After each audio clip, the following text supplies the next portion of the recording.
Hi, it's Mark Owen from Moose Marketing and PR, the editor of Punchline Magazine, and welcome to Punchline Talks. Today I've got a very special guest, Phil Vickery, former Gloucester England rugby captain, founder of Raging Bull Sportswear, number 3 restaurant in Cheltenham, and of course the winner of MasterChef as well. Welcome to Punchline Talks, Phil. Hello, you okay? Yeah, very good. Thanks very much. I was just saying, I've just had my haircut, special for you, mate. I know you look absolutely devastating this morning, Mark. I have to say. Thank you ever so much. Thank you ever so much. Anyway, look, let's crack on. Lots of people know about the rugby side. They know about the MasterChef side. But really, what I wanted to today is talk about Phil Vickery, the businessman. Really, how did you start Raging Bull? And before you do, I was just going to say, the time before COVID, we spoke. You guys were launching in Australia. It was really, really looking fantastically well. So let's start at the very beginning. How did you come about Raging Bull? Well, I think I'll take you right back to the very beginning. So I was very lucky. It was in 1998, the autumn of 98. No, the autumn of 97, sorry, because I got capped in 98. I was playing against a guy called Mark Allen, who was in a New Zealand Select 15. We actually played at Ashton Gate, and it was my first. It wasn't an England A team or B team then. It was an England Select team, and I think it was ERP. But what that stood for, I do not know. And anyway, I got selected in this team to play against the touring All Blacks, which was amazing. You know, Todd Blackadder and and all the names were playing, which was just amazing. And there was a guy playing loosehead prop for New Zealand called Bull Allen. Mark Allen was his name, and he's from Taranaki in New Zealand. And they all used to moo when he took the field, and that was his big thing, the bull, the Bull Allen. And Clive Woodward got asked, how's the young Cornish farmer boy going to get on against the bull? And he said, we've got our own bull, the Raging Bull.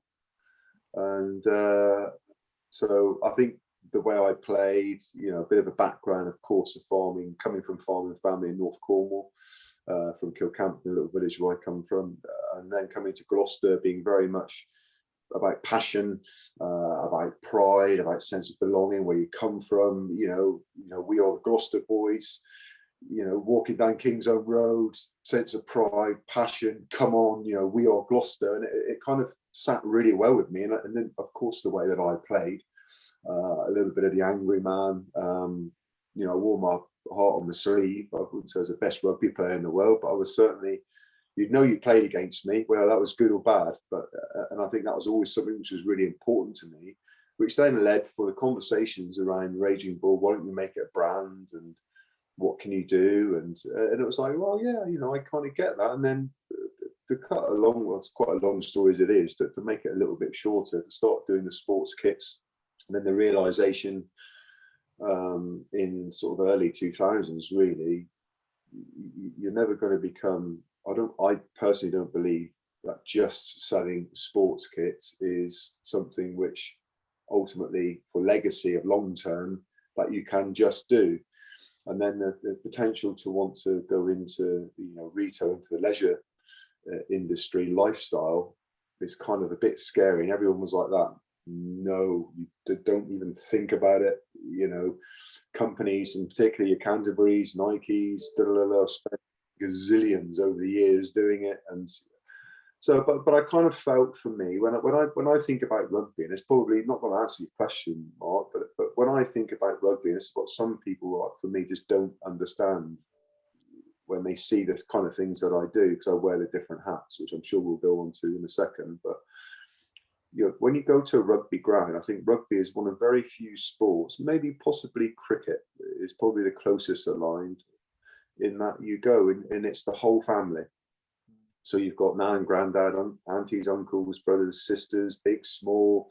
It doesn't matter. It doesn't matter where you come from, what education you've had, what you look like, what colour, what religion. Rugby is a true sport for me, in the sense of bringing everybody together. So when I think about Raging Bull and think about what I stand for, I'm blood, sweat and tears and all that kind of stuff. I'm the biggest, softest, cuddliest bear you ever wish to meet as well.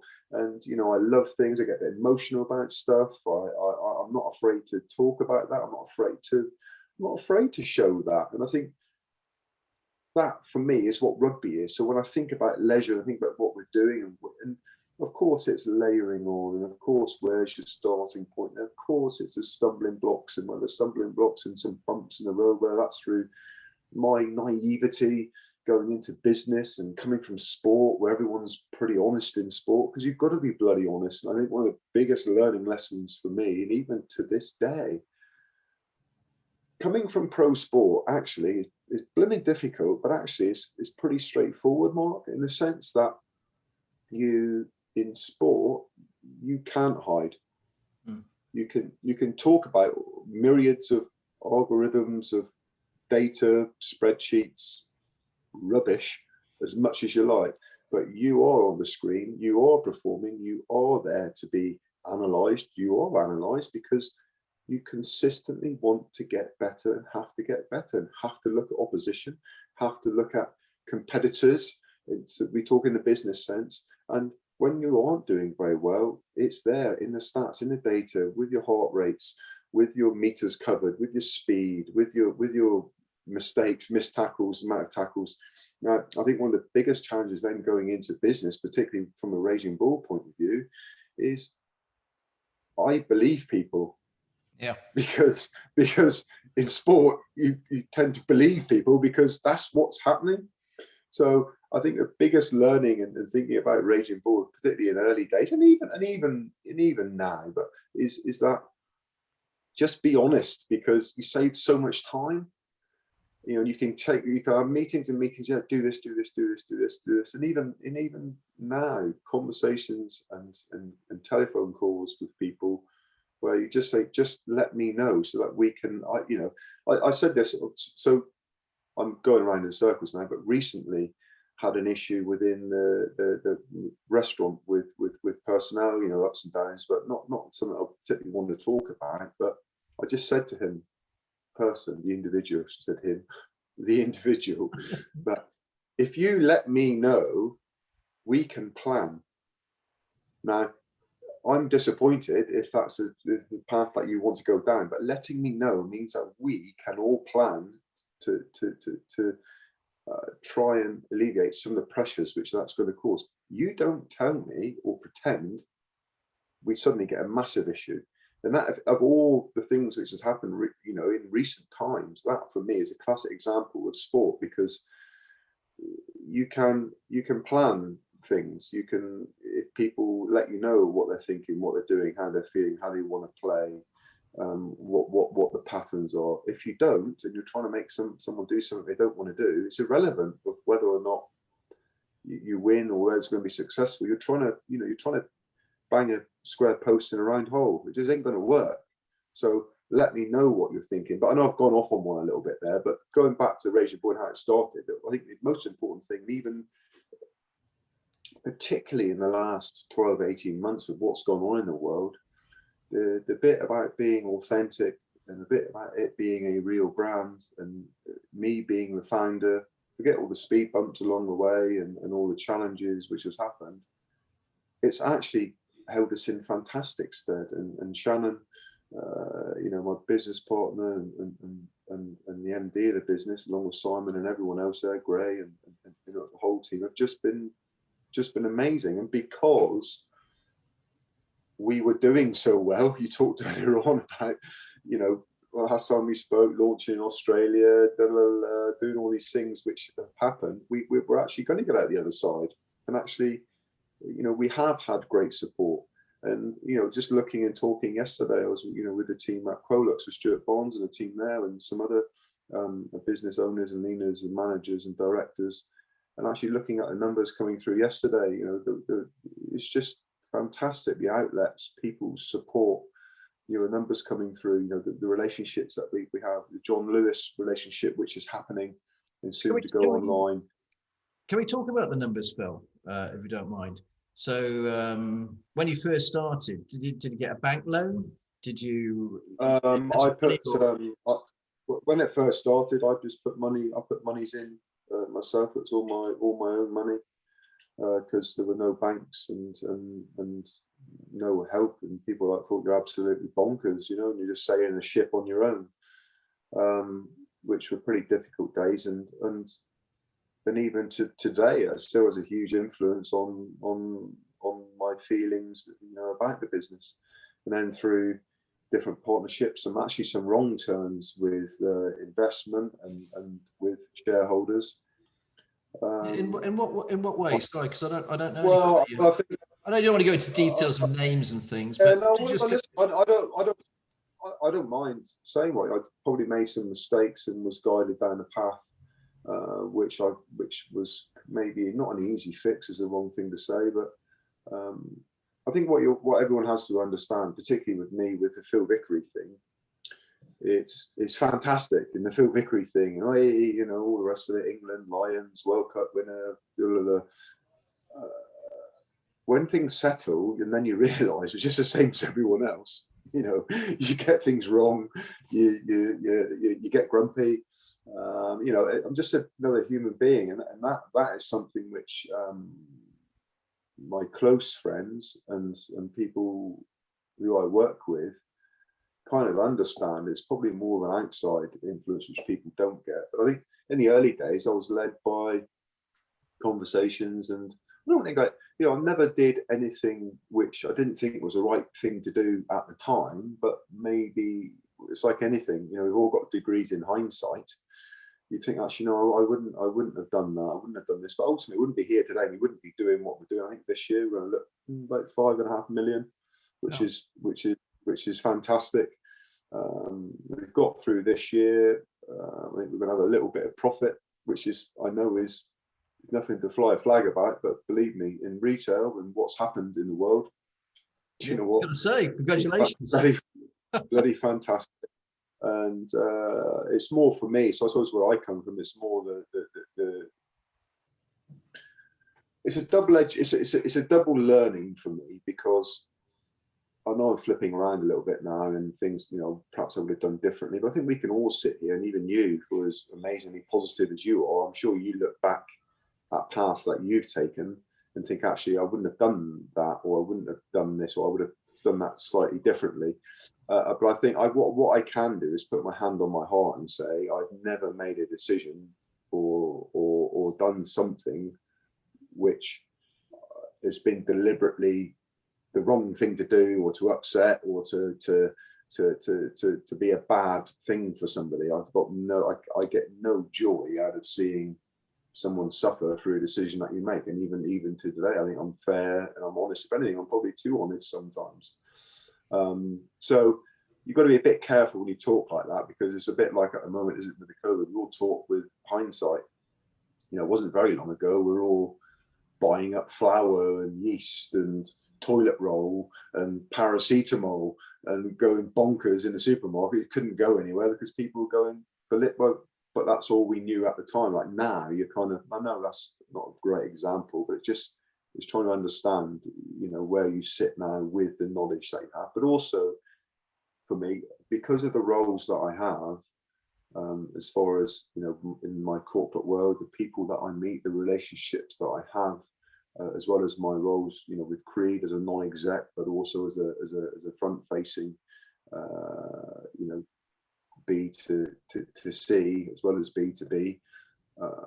I meet and sit on both sides of the fence a lot, which I actually really, really enjoy. And even yesterday, you know, an online learning forum with Quolux here in Gloucestershire, which has been a revelation for me, being part of that team and just being sat on the screen like this, but talking to, there's 8 or 10 of us, from, you know, IT to building to, you know, I learned so much yesterday, and actually I've enjoyed. So the conversation that we had before we came on live, before we started, was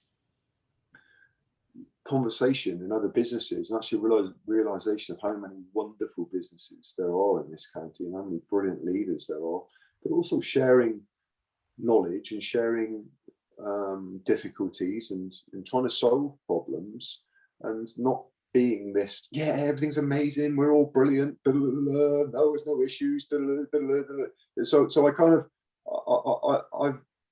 I've learned so much recently in the recent years that it kind of, I do feel in a good place. I do feel more comfortable in my own skin in that sense. Is there one part of your journey with Raging Bull where it suddenly clicked into place, and that somebody in particular, some person sort of, you know, held your hand and just sort of showed you, like, because it must be difficult. You talk about designing clothes, you're talking about designing sweatshirts. Yeah. You know.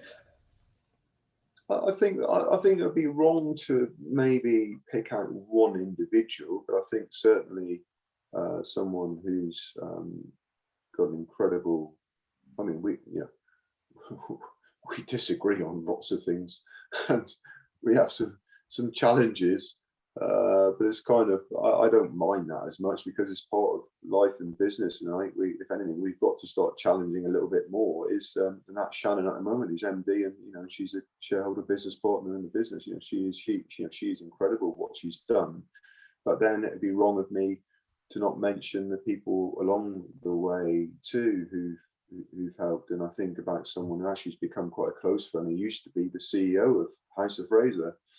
A guy called John King, who's now doing a turnaround job in Australia with Maya, and one of the biggest retail operations over there. He's gone turn around. He's doing an amazing job. The one thing that I learned from John when I first went to see him, he just said to me, "Phil, love you, great guy, really like you, really enthused. Don't whatever you don't lose that, but go away and come back and see me again." And I thought, oh, okay, he loves his rugby, and I thought, oh, it's a shame, So anyway, went away, went back the following year, almost sort of said the same, but was a little bit more serious. And then I think it was year 3 or year 4 with some clothes, I think then, not just a storyboard and a made up load of old jumbo. He said, "I'll tell you what, we'll trial you. We'll give you a trial in Cheltenham, Right, at Cab House." And then that opportunity. That must have been a real special moment. Oh my God! It's just unbelievable. It was just incredible. Then the opportunity. I get emotional now talking about it because it's such a sat around a kitchen table talking about a brand. Then suddenly, you see it, and it's like, oh my God! It's an incredible feeling. To suddenly then, an opportunity turned into, right, we're doing this, and then Bristol turned into Bristol, then it Worcester, then it was Exeter, then Plymouth, and then and grew, and Warwick, and Birmingham, and Wolverhampton, and it spiraled from there, and the opportunity, and then suddenly it gains momentum, and of course with that comes the challenges and all the financials and the monies and the costs and factories and supply chains and all those things. But the people that we've met along the way, with guidance from John and others as well, suddenly allowed us to be able to start to, I suppose, realize the potential. And then, because it's like anything, because then you're in an environment and around people who are talking about you, it gives other businesses and organizations the confidence to go, actually, yeah. And so even some basic principles of the day, we go up to 6XL across the whole range, not flying a flag for we've got a couple of t-shirts and a couple of polos which go to a bigger size. We look after everyone. But the problem is in fashion, not so much now, but in recent years, when you look at models, when you look at what they're trying to do, it's all 6-packs and everyone's amazing and skinny. And when that's reality is that they're not. They're like me and like you, normal people, working, comfortable, want well-priced, quality garments. And I think whatever anyone says about Raging Bull, yeah, we're not high fashion, but there is fashion, there is design, but ultimately there is quality. And going back to people, and the one thing I admire Shannon for particularly, she has never compromised on that, and would never compromise. And as we talk about, we are not throwaway fashion. And I will say this because I think it's something which is important to me. So we talk about brand, and I know the brand's not for everybody. I totally understand that, but when we sit at home, we talk about influencers, and look what's happened recently with like the football and the Super League, and some people showing their true colours as far as fans and what is important to them. I challenge, me and you to, when we talk particularly about in the fashion world, we expect to pay some, £8, £6, have it by tomorrow morning, by 9 o'clock, and then often turn the news on and see horrific working conditions in faraway places who are making garments, which has been on the news recently. Well, we are influencing that, Mark. We are influencers. So we need to understand what the implications of our actions are. It's not, of course, looking at the organizations and I don't want to name names, but brands who have known about it and not done anything about it, but we need to take some responsibility with that. And I'm conscious as a founder of a brand and a shareholder of Raging Bull, that our factories, yes, we use green factories, yes, and it's constantly, and we're not perfect, and I want to guarantee, but am I 100%? I don't know that we can ever be 100%, but we're as close to 100% as we can possibly be. But my point is, we need to take responsibility. Same when I'm talking about fashion, or when I'm talking about food, supply chain, and understanding the influences that we have by the way we eat, by what we drink, the impact that we can have on our county and in our country by the way we spend our money. And I know it's not that simple, but actually it is. Yeah. We can have a huge impact. And I think my sporting head, again, if I go back to, and I don't like using phrases from previous, I call it my previous life, because it's although it's not that long ago, it might as well have been 100 years ago, because it's not there anymore. But controlling the controllables, and we used to talk about that an awful lot, and that's certainly a Clive Woodward, Cliveism was control the controllables, and I think that's as relevant today as it's ever been, whether you're in business, life, family, kids, friendships, and so I just think it's in really, really interesting times. And an interesting one for me has been, the challenges around what's happened with COVID has shown the very best of us, but also shown the worst of us. Yeah, totally agree. And it's now, as we go forwards, the conversations that I'm having with organisations, whether that's corporate or within Raging Bull or within Creed or within restaurant number 3, how are people going to react? What is the new normal? And it's not about what I try and do is I try and worry about that in my head and working and planning with it, but ultimately then focusing people on just getting on, doing their job, doing it with a smile, and not forgetting the very fundamental basics of anything: your voice, your tone, your body language. Steve Peters taught me, who's probably one of the best sports psychologists that I've ever worked with. I know he did a lot with the British Olympic, the cycling teams, and I can't remember his book. Was it the chimpanzee theory or something theory? Something chimp in it. Anyway, the chimp theory, whatever it was. So Steve used to work with him, and he used to talk about it. It's so true. Before you even get into complicated gobbledygook, like we sit in some of these meetings sometimes, your body, when you enter the room, the way you engage people, your body language is the most important thing. And all those things we can control. We don't need books. We don't need to hide behind numbers, spreadsheets. That's so do you psych yourself up then, Phil? When I've seen you on the rugby channels, Big Six Nations, before the actual cameras come on, do you think, right, okay, I'm going to be Phil Vickery, the enthusiastic, professional, just sort of sit there just before the cameras come on and go, right, I'm on? Well, it's showtime. It is showtime. It's showtime. So it's let's go. And it's a skill, it's something which you have to practice and get used to. Even I've got some dates coming now for next year. I think I've got 8 or 10 dates I'm on the road. I'm going to do some theatre tours and evening whips and those kind of things, which I actually really enjoy, but it's showtime. Yeah. I have to speak when I'm doing an event, or whether that's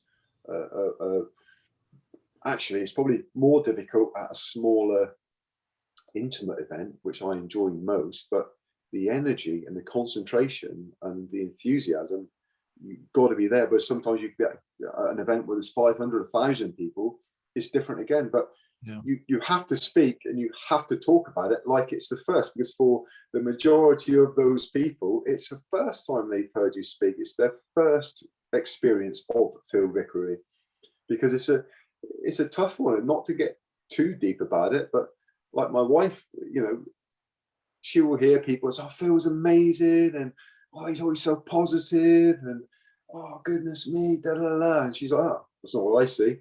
I see it grumpy, tired, But the reality is, your family and your close friends are the ones who pick up the pieces. And it's not a false world. It is. I genuinely get excited. I do. I genuinely enjoy talking to people. But I also am Phil Vickery. Well, you got to be that Phil Vickery, the husband, the father, It's kind of, so it's just making sure. And I think people, my friends, my proper friends, understand that and they get that. It's just perhaps people who don't really understand and haven't really actually sat back and thought, well, do you know what? It's just I'm just Harrison. So a classic example is people will say, what does Harrison think about my son or my daughter Harrison or Megan think about such and such? They're my son and my dad. I've done the things I've done, but I'm dad. It's a bit like comedians, isn't it? You meet a comedian and you instantly think they're going to be funny when they're not on stage, but that's not always the case, and and so they suffer from depression sometimes because people build them up to be something that they're actually not. It's just a performance. Different with you though. I want to quickly go into Creed Catering and then your number 3 restaurant, if that's okay. You've been an ambassador. Is it an ambassador role or non-executive director of Creed Catering for quite some time? Yeah, I'm a non-exec at Creed. How long but have you I also been do. Oh goodness me, it's a good question. Must be for 3-4 years now. And you've learned. I know we've talked before. You've learned a lot, haven't you, from those guys? Yeah, I think being part of the business, which pre-COVID, 93, 94 million pound business turnover, is a whole new experience for me. But the one thing which I probably learned more from that organisation than any other that I've been involved with, whether that's roles, my ambassador roles I had in previous businesses, because the one thing which runs through that business is going back to values and thinking about my Raging Bull business and founding members. The brothers are still in the business. The brothers are still a huge influence on that. Yes, led by Chris, who as crazy as he is sometimes, someone I have a massive amount of respect for, just because you talk about values and following through and believing in what it is you're doing. I honestly don't know anyone better. I don't know anyone who does that better. Maybe a Clive. Adam Henson, I know you've met him. We met him at that food thing. He's very similar, isn't he? He's really passionate about it. He loves what he does. Mind you, I think like most successful business people, whether they're selling widgets or farming machinery or lathes. I always use this thing, Mark. When people talk about success, I know very few people who haven't been successful who aren't passionate and aren't dedicated to what it is they do. Now, if I think about Sir Clive Woodward, did we always get on? Did we always see eye to eye? No, we did not. Was it always good fun? No, it wasn't. Did he believe in 100% of what he was trying to do, and did he want to win and be the very best? Yes, he did.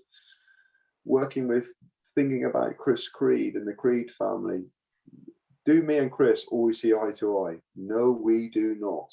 And he probably, which is not a bad thing. Is he passionate about food and his business and what he's built? Yes, he is. Does he follow through? Yes, he does. You know, think about it the same. You talk about Adam Henson. Adam, relentless, you know, hugely passionate about what it is he believes in. And I think for me, that's not just by luck. You know, it's not just by, you know, I think be successful. Success is not always about money, but when I think about other people who've been a huge influence on me, I think about Roger Head from Hynham, you know.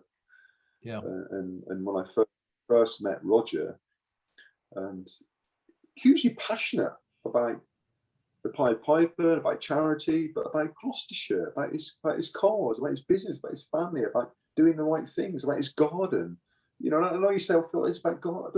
I don't care what it is you do, or what your wealth, or what.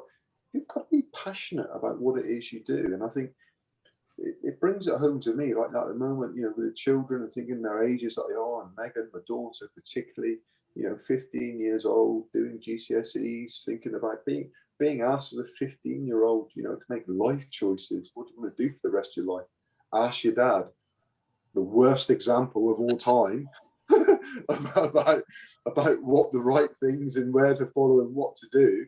But ultimately, as I said to her, and I say to lots of people that I speak to, whether I'm talking as Phil Vickery, the ambassador, or just Phil, and just chatting in general conversation, be passionate about what it is you do, and often you will be around things that you care about. Now, I've met some horrible people over the years. I've met some people who have taken advantage of me and actually didn't really want to know about me and want to get involved. They, you know, want a little bit, and I've got a huge thing about, you know, this relationships with people where you don't give to receive, and in conditional friendships, I used to call them. What a load of absolute tripe. It makes my blood boil. Conditional relationships. I know I don't give to receive, but I know if you don't give, you don't get. I understand that, but conditional friendships. I'll tell you what, Mark, if I ever find out that you befriend me as a condition, I will never speak to you again. I don't even know what conditional friendship is. Well, have a little think about it, and when this is over. But I mean, what I will not do, and what I'm hugely passionate. When I first, to thinking about all the things, I know I go off, and you've got me fired up actually, because it stirs something inside me. The only reason I really came to Gloucester actually had nothing to do with rugby, as in Gloucester Rugby Club. You know, I go back to the very core of me. This is not. I don't want a sympathy vote. This is not me bleating on. But when my mum used to take me everywhere with my rugby, and you know, I went to a comp school, and you know, I used to go around and some of these amazing schools, and all these kids had all this stuff which was brilliant, and I used to have to fight and scrap for everything. And the reason I came to Gloucester was because we befriended a family who came from Gloucester doing trials and things. And it wasn't, well, where are you from, what you do? It's hello, nice to meet you, and that was Mr. and Mrs. Greening, Phil Greening's mum and dad. And they said to my mum, if you want to stick Phil on the train at Exeter, come up to Gloucester, we'll look after him, and we'll go on to wherever it is, if it's when we're doing like Southwest trials and those types of things, but we'll look after him. Don't you worry about it, Elaine. Sorry, my mum, Elaine, don't worry about it, it's fine. And that's what mum did. She used to stick me on the train at Exeter. She used to come into Gloucester. Mr. Green would come pick me up. He used to go and stay. They were like my mother and father. So that was my in to Gloucester, but it was nothing to do with Gloucester Rugby Club. But they cared and were deeply passionate about looking after people and wanting people to be the best they could.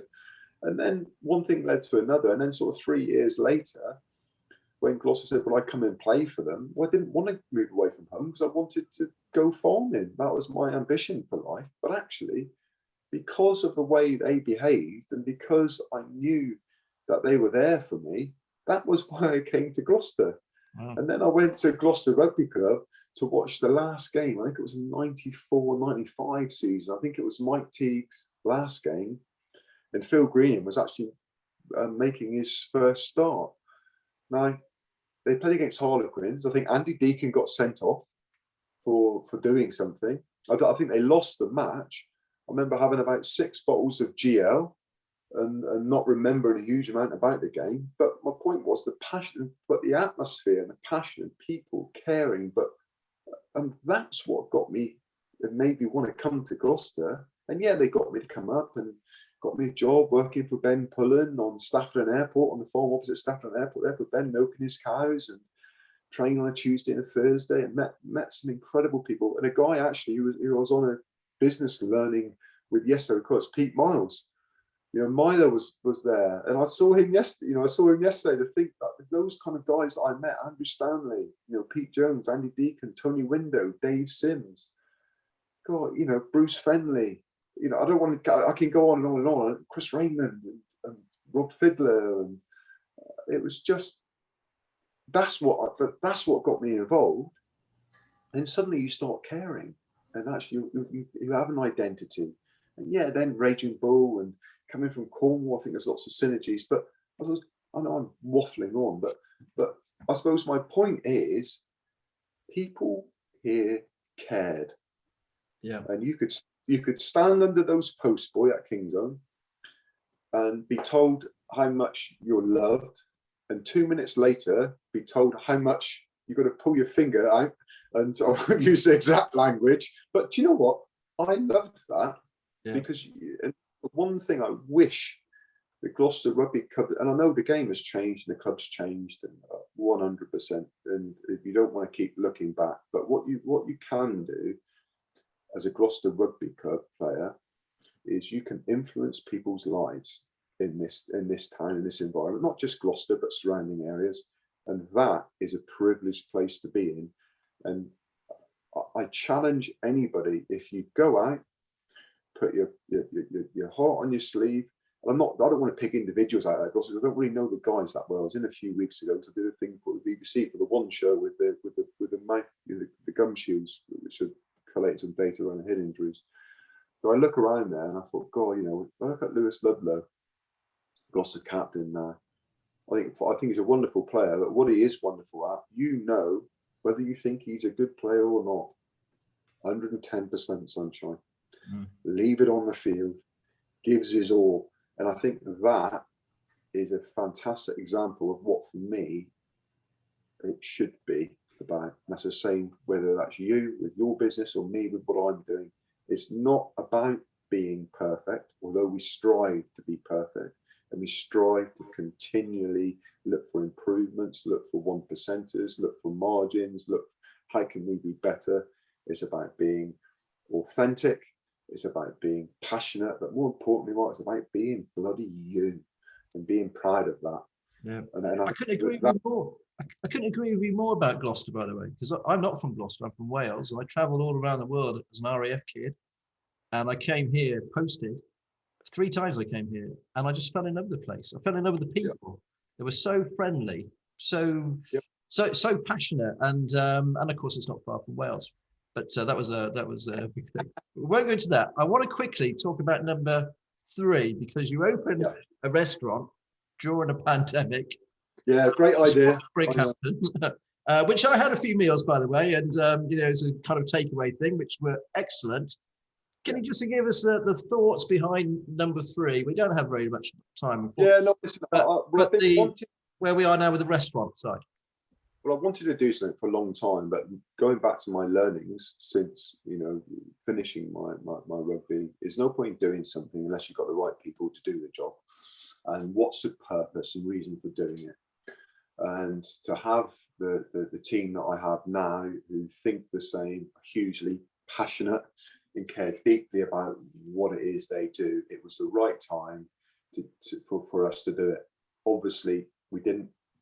In our business plan, we didn't allow for a global pandemic, which was a mistake on my behalf, and I'll take full responsibility for that.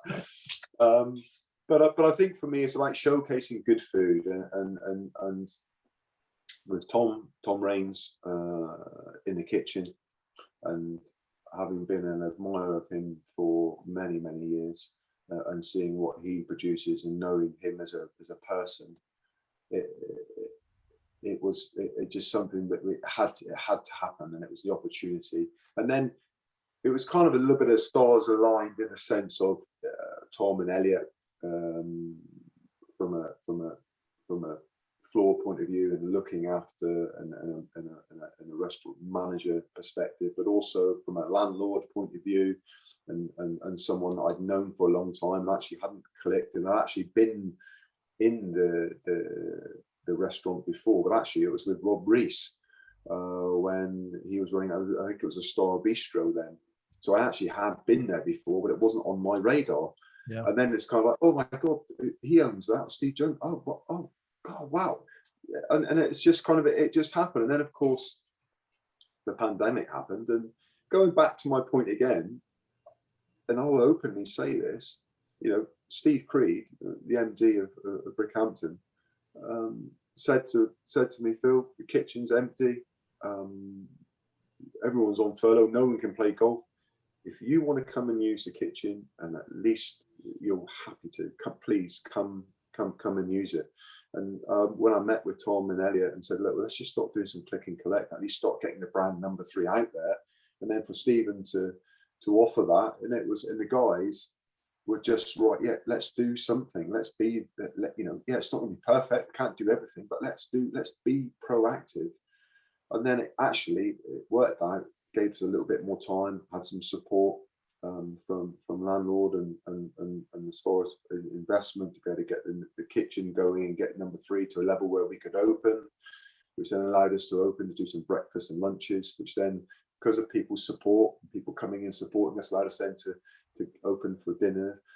So it's been a difficult year. It's been a challenging year, but it's been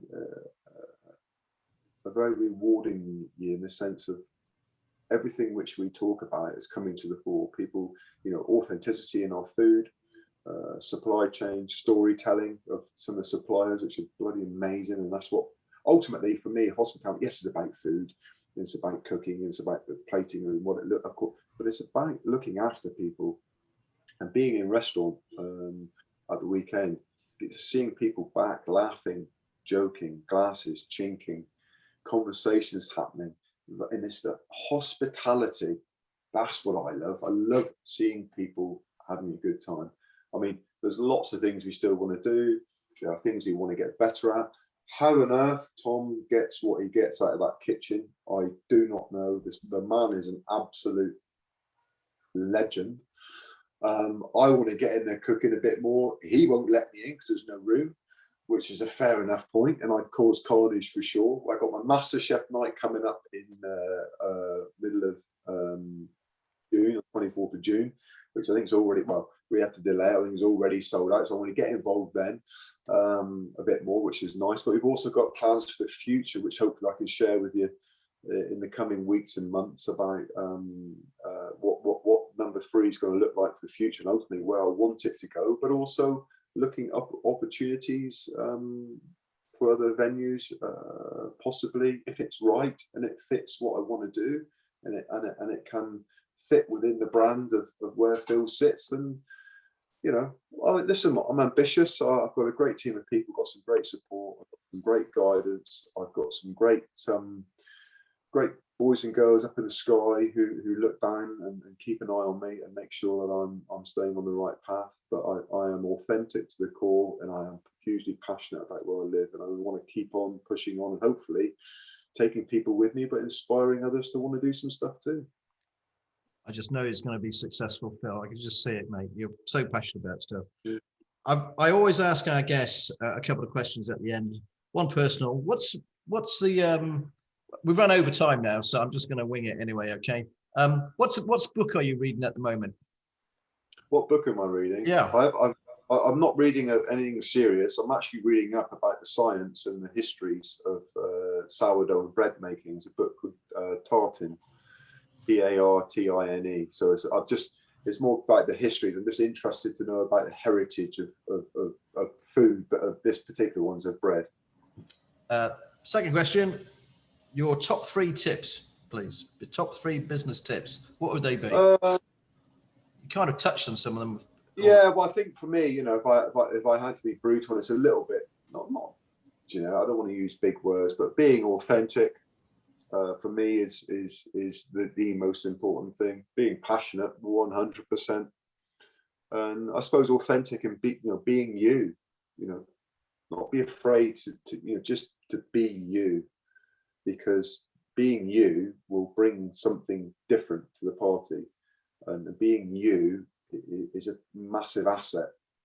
And I think when I think about my roles, and whether I'm sat with my own business head on, or whether the roles I play within other businesses, or at the moment talking to other businesses about engaging their own people because they don't know how to do it, because they've never had to do it before, and now suddenly the world's changed. Be bloody you, and be proud of that, good and bad. Work on the bad bits, of course. I've constantly got to work on the bad bits, and that's fine. But don't stop being you, because 90% of you is bloody brilliant. So don't forget that. Phil Vickery, thanks ever so much for joining Punchline Talks today. Really great to see you again. Cheers. No worries. Bye. Always a pleasure, buddy. Always.